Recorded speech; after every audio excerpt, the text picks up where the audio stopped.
امریکہ میں سنسنی خیز قتل معروف نوجوان قدامت پسند رہنما اور کارکن ایکٹیوسٹ چارلی کرک کو اس وقت گولی مار دی گئی جب وہ یوٹا ویلی یونیورسٹی میں ایک جلسے سے خطاب کر رہے تھے۔ صرف 31 برس کی عمر میں ان کی موت نے امریکہ میں نہ صرف صدمہ پیدا کیا ہے بلکہ ایک نئی بحث بھی چھیڑ دی ہے۔ کیا امریکہ اب ایک نئے سیاسی تشدد کے دور میں داخل ہو رہا ہے؟ ثقلین امام کا سلام قبول کیجیے۔ آغاز سے پہلے درخواست ہے کہ ثقلین امام آفیشل کو سبسکرائب کیجیے اور حالات حاضرہ کے اس تجزیے پر اپنا کامنٹ ضرور کیجیے۔ آج کا موضوع امریکہ میں سنسنی خیز قتل کے بارے میں ہے۔ 10 ستمبر یعنی گزشتہ روز 2025 دوپہر کو امریکہ کی ریاست یوٹا میں ایک ایسا واقعہ پیش آیا جس نے امریکی سیاست کو ہلا کر رکھ دیا۔ معروف نوجوان قدامت پسند رہنما اور کارکن ایکٹیوسٹ چارلی کرک کو اس وقت گولی مار دی گئی جب وہ یوٹا ویلی یونیورسٹی میں ایک جلسے سے خطاب کر رہے تھے۔ صرف 31 برس کی عمر میں ان کی موت نے امریکہ میں نہ صرف صدمہ پیدا کیا ہے، لوگوں کو جھنجھوڑ دیا ہے، بلکہ ایک نئی بحث بھی چھیڑ دی ہے۔ کیا امریکہ اب ایک نئے سیاسی تشدد کے دور میں داخل ہو رہا ہے؟ چارلی کرک کون تھے؟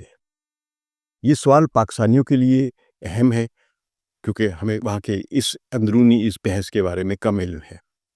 چارلی کرک امریکہ کے دائیں بازو کے ایک مشہور دانشور کنزرویٹو قدامت پسند جس کو ہم کہیں گے اور ایکٹیوسٹ تھے۔ انہوں نے ٹرننگ پوائنٹ USA نامی تنظیم قائم کی تھی جو نوجوانوں کو ریپبلکن پارٹی اور ڈونلڈ ٹرمپ کے نظریات کے قریب لانے کا کام کر رہی تھی۔ وہ مختلف کالجوں اور یونیورسٹیوں میں جا کر لیکچر دیتے اور لیفٹسٹ اور بائیں بازو کی سیاست اور لبرل خیالات پر تنقید کرتے تھے۔ ان کے جلسے اکثر نوجوانوں سے بھرے ہوتے تھے اور سوشل میڈیا پر لاکھوں لوگوں نے فالو کرتے تھے۔ تاہم چارلی کرک کی شخصیت متنازع بھی تھی۔ امریکہ میں ان پر یہ الزام لگتا رہا کہ وہ سفید فام بالادستی یعنی وائٹ سپریمیسسٹ کے خیالات کو تقویت دیتے ہیں، یا کم از کم ان کا لہجہ ایسا ہے جو نسل پرستی کو فروغ دیتا ہے۔ ان کے مخالفین کہتے ہیں کہ وہ ایک ایسے بیانیے کو فروغ دے رہے تھے جو امریکہ میں اقلیتوں کو کمزور اور سفید فام اکثریت کو طاقتور دکھاتا ہے۔ ان کے چاہنے والے اس بات کو ماننے سے انکار کرتے ہیں۔ ان کے نزدیک چارلی کرک ایک ہیرو تھے جو امریکہ کی اصل اقدار کا یعنی امریکن ویلیوز کا دفاع کر رہے تھے۔ اسی لیے جب یوٹا میں ان پر قاتلانہ حملہ ہوا تو یہ واقعہ ایک عام قتل یا حادثے کے طور پر نہیں دیکھا گیا بلکہ اسے ایک بڑا المیہ سمجھا گیا۔ وہ یونیورسٹی میں جہاں گفتگو کر رہے تھے جو اس ہال میں اس جلسے کے بیچوں بیچ تقریباً 20 منٹ کے بعد اچانک گولی چلنے کی آواز آئی۔ عین شاہدین کے مطابق گولی کرک کی گردن میں لگی اور خون کا فوارہ وہاں سے نکل آیا، پھوٹ پڑا اور وہ اسٹیج پر گر گئے۔ ہال میں بھگدڑ مچ گئی۔ کچھ ہی دیر بعد پولیس نے تصدیق کی کہ شوٹر نے 200 گز کے فاصلے سے فائر کیا تھا۔ چارلی کرک کو فوری طور پر ہسپتال پہنچایا گیا مگر چند گھنٹوں میں وہ زخموں کی تاب نہ لا سکے اور انتقال کر گئے۔ امریکہ بھر میں اس خبر نے سنسنی پیدا کر دی ہے۔ صدر ڈونلڈ ٹرمپ نے اسے قوم سانحہ قرار دیا ہے اور کہا کہ چارلی کرک نوجوانوں کے لیے امید کی کرن تھے۔ کانگریس کے دونوں بڑے رہنماؤں یعنی ریپبلکن پارٹی اور ڈیموکریٹس کے جو ہیں انہوں نے بھی ایک دوسرے کے ساتھ کھڑے ہو کر اس واقعے کی مذمت کی۔ ایک لمحے کے لیے لگا جیسے امریکہ سارا کا سارا اس غم میں متحد ہو گیا ہے، لیکن حقیقت یہ ہے کہ چارلی کرک کی موت نے امریکی معاشرے کی نسلیت پرستی اور دائیں اور بائیں بازو کے نظریات کی پرانی خلیج کو اور گہرا کر دیا ہے۔ چاہے ان کا یہ مقصد نہیں بھی تھا لیکن ایسا ہوا ہے۔ ان کے حامیوں نے فوراً سوشل میڈیا پر الزام لگانا شروع کر دیا کہ بائیں بازو یعنی لیفٹسٹ اس قتل کے پیچھے ہیں یا ذمہ دار ہیں، اگرچہ پولیس نے اس سلسلے میں کوئی بیان نہیں دیا ہے۔ چارلی کرک کے حامیوں کے نزدیک یہ کوئی عام جرم نہیں بلکہ ایک سیاسی قتل ہے۔ ان کا کہنا ہے کہ چارلی کرک کو صرف اس لیے مارا گیا کہ وہ سفید فام اکثریت کے حق میں اور لبرل سیاست کے خلاف کھڑے تھے، جبکہ ان کے ناقدین اس کے برعکس یہ کہتے ہیں کہ چارلی کرک کا سخت لہجہ اور اشتعال انگیزی امریکی معاشرت میں نفرت کے بیج بو رہی تھی اور وہ خود ایک زہر آلودہ سیاست یعنی ٹاکسک پالیٹکس کا حصہ بن گئے تھے۔ یہاں یہ بات سمجھنا ضروری ہے کہ امریکہ میں سیاست محض نظریات کی جنگ نہیں رہی بلکہ یہ نسل، ثقافت اور شناخت کی جنگ بن چکی ہے۔ جس طرح جنوبی ایشیا میں، انڈیا میں، پاکستان میں مذہب اور افذات برادری کے نام پر یا فرقہ واریت کے نام پر سیاست ہوتی ہے، ویسے ہی امریکہ میں اب نسل اور شناخت کے نام پر جھگڑے چل رہے ہیں، لڑائیاں ہو رہی ہیں۔ چارلی کرک کی موت اس جھگڑے کا سب سے تازہ اور خطرناک واقعہ ہے اور ایک مثال ہے۔ کیا اس قتل سے امریکہ خانہ جنگی میں گر سکتا ہے، اس کا شکار ہو سکتا ہے؟ بظاہر ایسا امکان نہیں ہے، کیونکہ امریکی ادارے بہت مضبوط ہیں۔ فوج، پولیس اور پورا سسٹم، فیڈرل مارشل، سب کے سب دونوں بڑی جماعتیں اس تشدد کو مسترد کر چکی ہیں۔ لہٰذا اس بات یقین ہے لوگوں کو کہ یہ واقعہ فوری طور پہ کسی سول وار یا خانہ جنگی کا انسٹریگر کرنے کا سبب نہیں بن سکتا ہے۔ یہ واقعہ البتہ دائیں بازو اور بائیں بازو کے درمیان نفرت کو مزید بھڑکائے گا۔ چارلی کرک کے حامی انہیں شہید قرار دے کر ان کے نظریات کو اور مضبوط کریں گے، جبکہ ان کے مخالفین اسے امریکی سیاست کی ٹاکسک ایٹماسفیئر کی ایک اور مثال قرار دے کر ان پر تنقید کیا کریں گے اور ان کو ہیرو نہیں بننے دیں گے۔ چارلی کرک اپنی عوامی پہچان ایک عوامی سطح کے قوم پرست یا گراس روٹ ایکٹیوسٹ کے طور پر بنائی، نہ کہ کسی پیشہ ور سیاستدان کی طرح وہ محض بیانات داغتے رہتے تھے۔ سینیٹرز یا نمائندوں کے برعکس، جنہوں نے میک امریکہ گریٹ اگین یعنی ماگا کو صرف ایک انتخابی نعرے کے طور پر اپنایا، چارلی کرک نے خود ایسے شخص کے طور پر اپنے آپ کو پیش کیا جو اس منشور کو اپنی سرگرمیوں، کیمپس آؤٹ ریچ اور مسلسل عوامی شمولیت کے ذریعے یعنی انکلوسیوٹی کے ذریعے اس پر عمل کر رہا تھا۔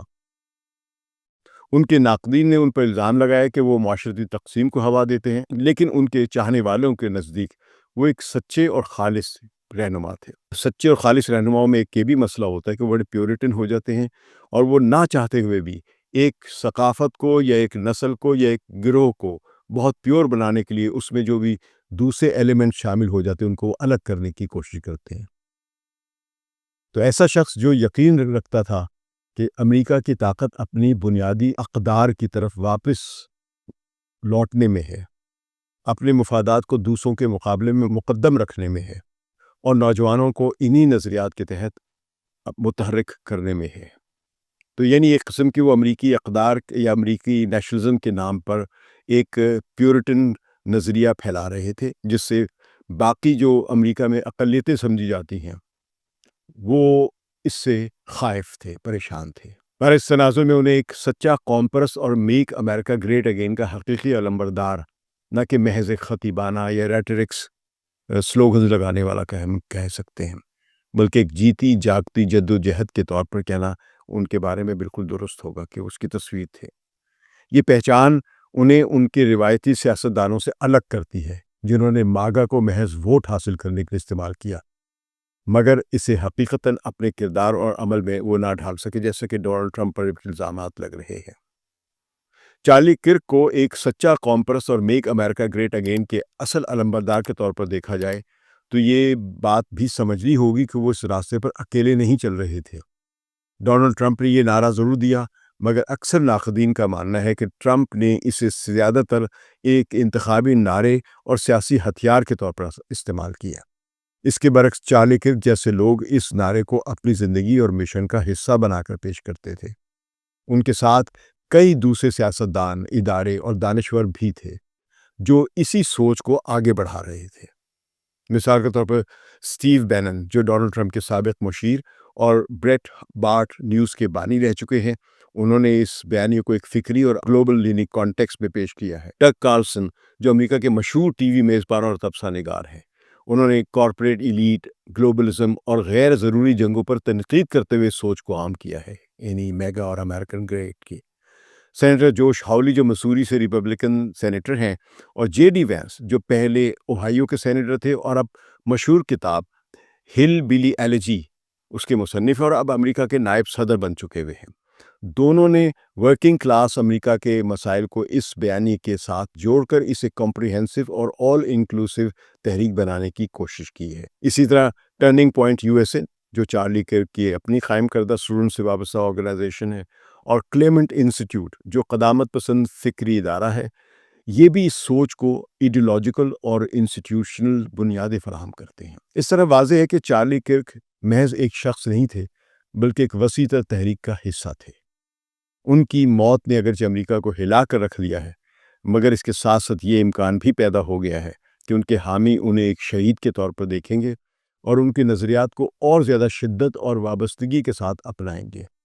یوں یہ کہنا غلط نہ ہوگا کہ کرک کی موت ان کے بیانی کو ختم نہیں کرے گی، بلکہ الٹا اسے مزید تقویت دے گی، اور میک امریکہ گریٹ اگین کا نعرہ ان کے بعد بھی زندہ رہے گا، شاید پہلے سے کہیں زیادہ زور کے ساتھ بڑھے۔ چارلی کرک کے نظریات میں ایک بات صدر ٹرمپ کے باقی ساتھیوں سے مختلف اور منفرد تھی، یعنی ٹرمپ کے باقی ساتھیوں میں یہ کوالٹی نہیں تھی جو چارلی کرک میں تھی، اور یہ کہ یہ ان ٹرمپ نواز رہنماؤں میں سے ایک تھے جو ایران کے ساتھ جنگ کے سخت مخالف رہے ہیں، اور وہ بار بار یہ موقف پیش کرتے تھے کہ امریکہ کو اپنی پالیسیوں اور مفادات کو اسرائیل کے مفادات سے الگ رکھنا چاہیے۔ اور حیرت انگیز طور پر عین اسی وقت جب وہ یہ دلائل دے رہے تھے، ان پر قاتلانہ حملہ ہوا اور وہ مارے گئے۔ اس کے بعد جو ہوا وہ بھی قابل غور ہے۔ امریکی میڈیا میں ایک نئی کہانی چھا گئی ہے اور قطر پر ہونے والے حملے کی خبریں پس منظر لے گئی ہیں۔ بہرحال چارلی کرک کی زندگی بھی تضاد کا مجموعہ تھی، اور ان کی موت بھی تضاد کا شکار ہو گئی ہے۔